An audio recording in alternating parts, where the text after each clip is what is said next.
La pénitence n'est pas seulement un effort, mais aussi une joie. Elle est parfois une grande joie de l'esprit, une joie que d'autres sources ne peuvent pas donner.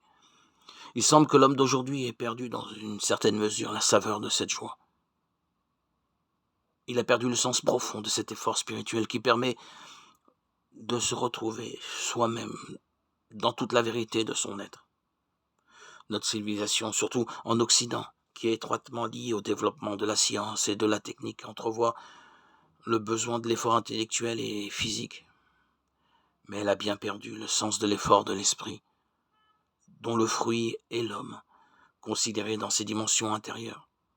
En fin de compte, l'homme qui est pris dans les courants de cette civilisation perd très souvent sa propre dimension. Il perd le sens intérieur de son humanité.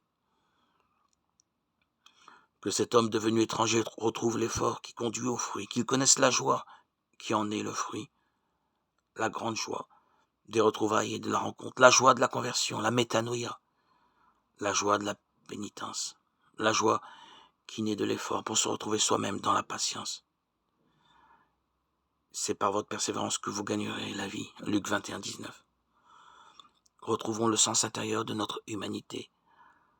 Réjouissons-nous, rappelons-nous les premiers jours après notre baptême ou notre transformation intérieure, notre métanoïa a agi activement, jour après jour, semaine après semaine, mois après notre baptême, et nous a transformés intérieurement.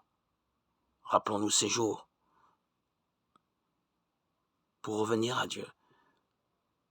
Ne nous laissons pas l'Esprit Saint que nous avons reçu étouffé par les distractions de ce monde.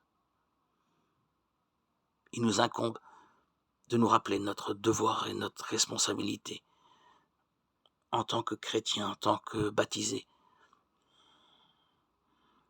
Tout d'abord en témoignant de ce que nous avons vécu par cette révélation de Dieu en nos vies et en rendant hommage à Dieu par nos prières. Rendre grâce à Dieu et le remercier pour toutes ses bontés chaque jour qui renouvellent en nous. Remercions Dieu chaque fois qu'il nous en est donné la grâce, la joie